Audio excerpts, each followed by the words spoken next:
tayo ng kaunti guys. Dito sa ano.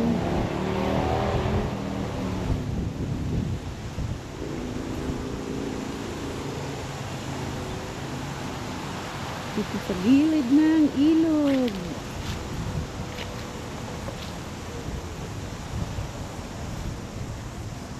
So guys, ito yung ano, yung mag-storm dito. Nagkaputol-putol ang ano. Nagkaputol-putol ang mga sanga ng kahoy. Kaya ayan, hindi pa nalilinis.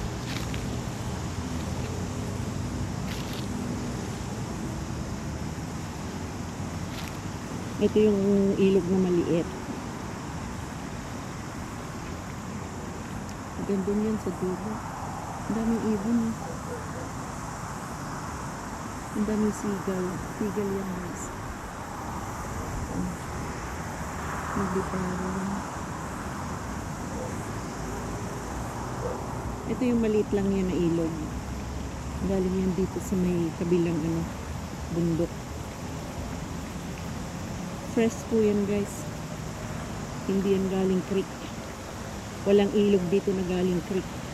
Kasi yung mga creek dito, yung mga galing sa ano ng mga bahay, may sari-sariling daanan na ano, na tubong malaki. Kaya yan galing yan sa ano, sa bundok yun. Tapos sa kabila niyan, yung malaki na talagang ilog doon.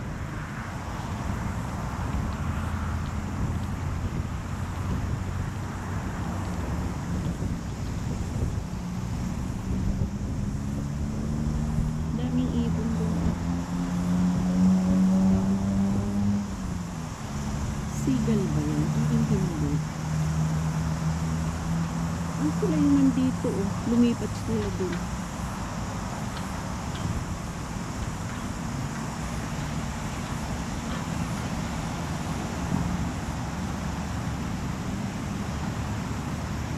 Tingnan natin yung malaking ilog guys.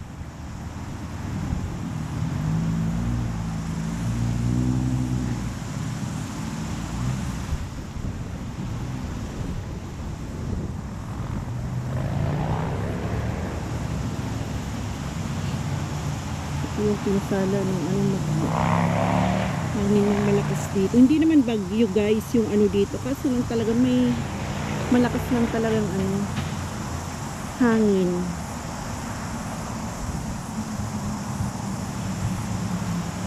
Kaya ayun. Kasi hindi naman dito nagbabagyo na yung ano. Talagang dito sa Wellington, malakas lang talaga hangin.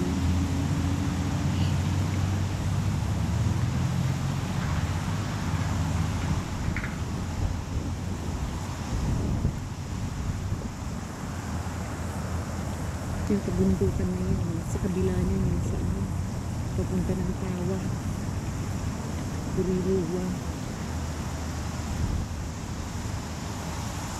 Pwede rin dito tumambay kasi may upuan dyan. Pwede rin mag-picnic kasi doon may lamesa na may upuan. Pero kulay green pati yung upuan.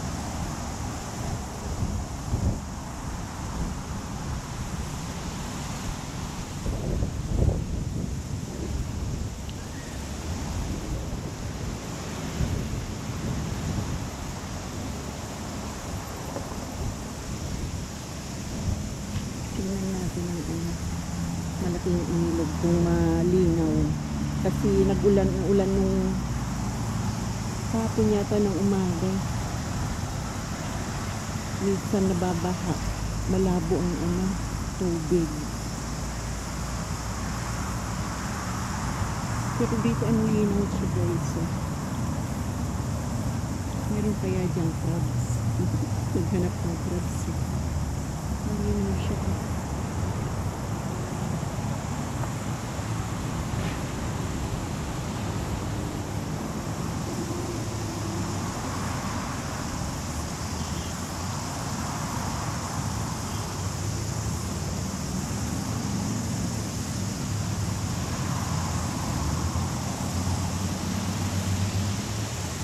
Ayun na guys, yung ilog na malaki.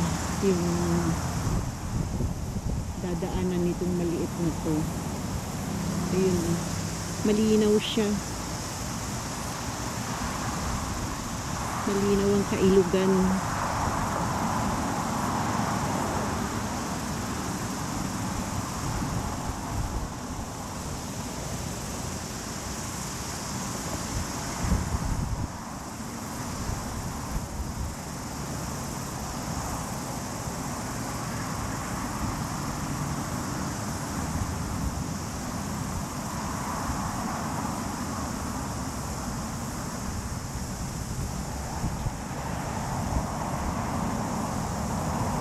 Ayun guys, yung ilog dito na malaki. Hindi na ako pupunta dun guys, malayo na. Mainit. Mainit sa ulo tong init ng araw.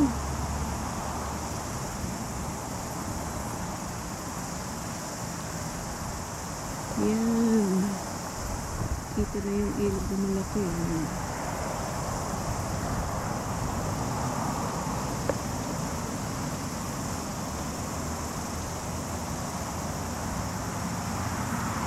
Diyan na yung itong maliit na diyan na siya pupunta kadugtong na yun.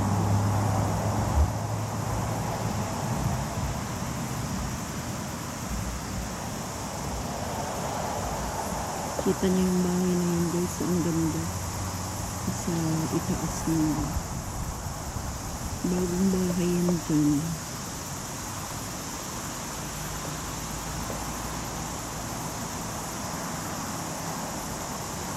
Bago lang siya dyan. Ang laki na. Yayamanin ang may-ari siguro na. Yayamanin talaga eh. Guys, ayaw kong pumunta doon.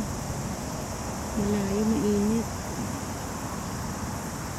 Dito na lang tayo. Sa malapit.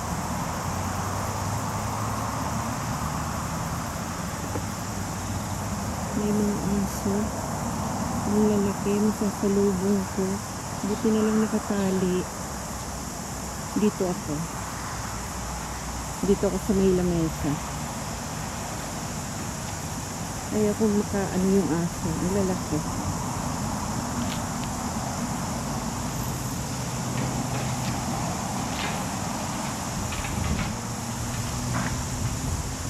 Dito okay lang maglakad dito. Wala naman ditong ahas eh. Naman ang lalaki.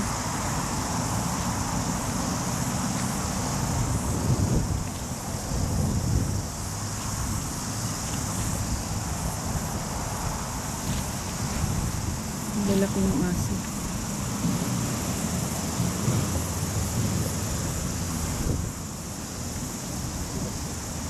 Labrador. Labrador. Kasama ng ay kagaya ng aso ko na ano. Si Mocha. Labrador.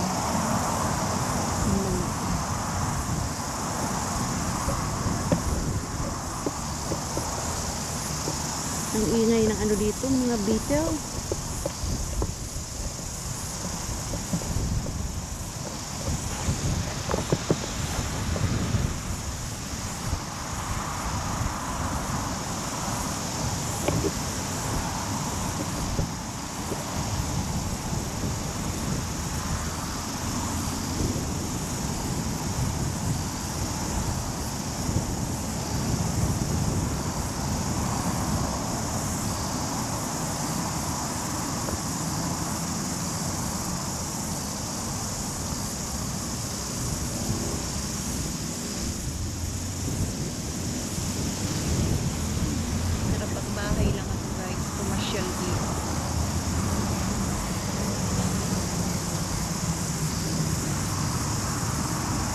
Mag-upo dito.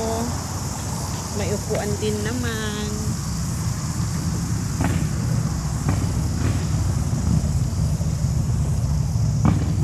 Ba? Mga ano, big bite. Yan, pwede palang tumambay dito guys.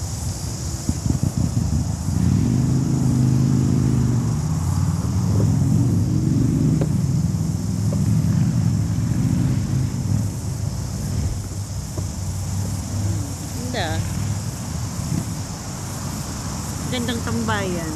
Pwedeng kumain, mag-picnic. Kumati yung mata ko sa ano, sa hangin.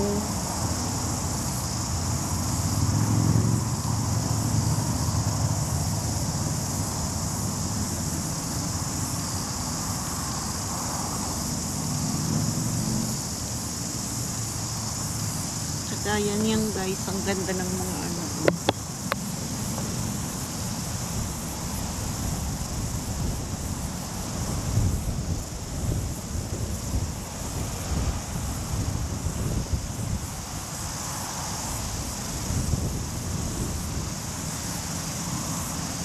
Naririnig niyo yan guys yung tuloy ng detail na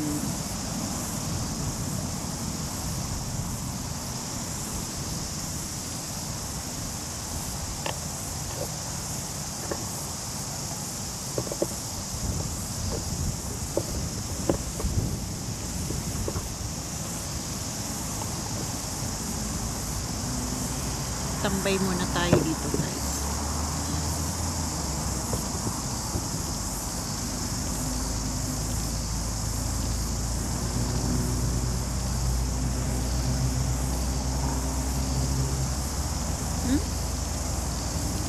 Kita yung kahoy doon na malaki.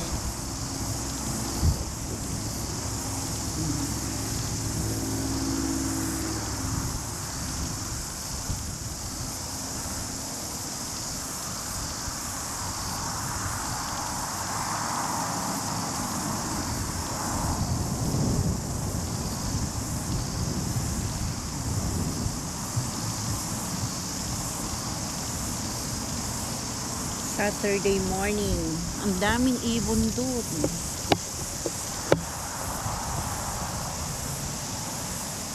Maglakad na nga lang tayo papunta doon guys. At kuhanan natin ang mga ibon.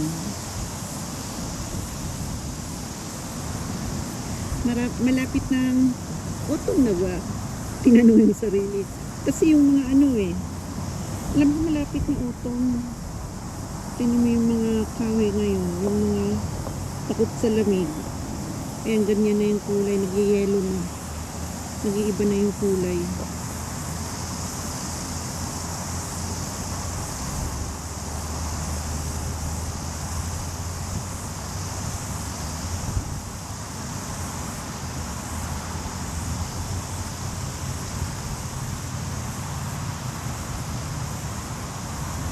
Hindi makita yung mga ibon nasa taas na. Ang taas na ang lipad nila. Ang daming big bike ngayon. Gumagala.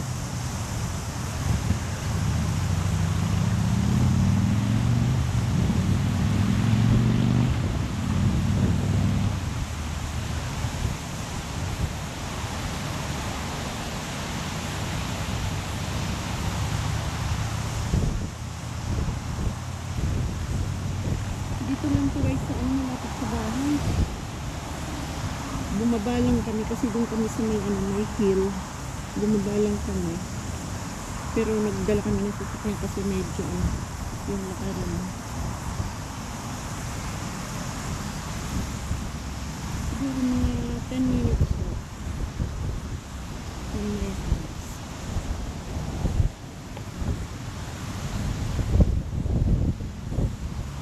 Ay, naku, kumakain na siya.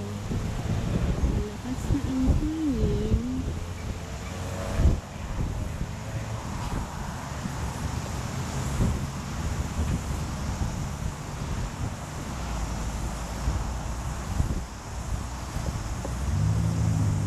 Diyan kami nag-park po dyan. Maraming sasakyan.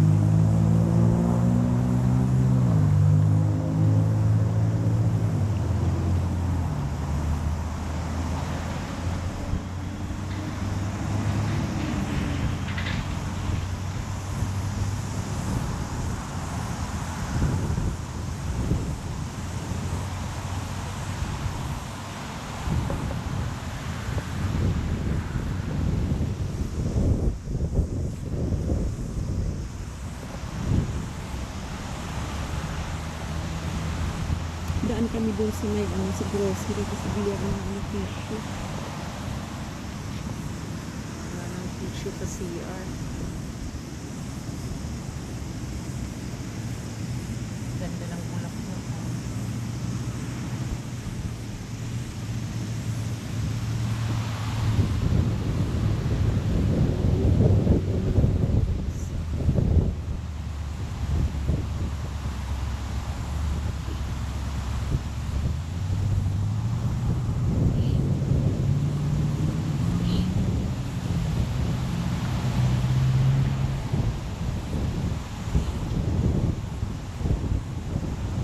Magdaan sa gitna. Wala namang tae. Bawal magpatae dito mga may dalang aso.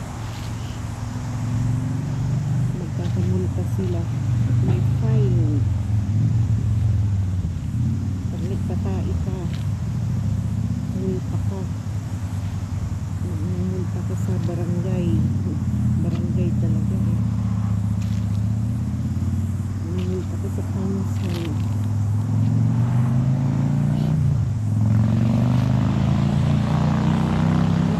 Talaga mga big bike ngayon.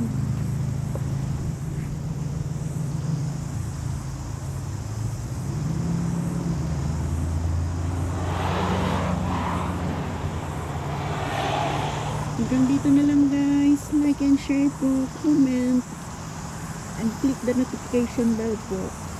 And pa-subscribe na rin po. Maraming salamat. Bye!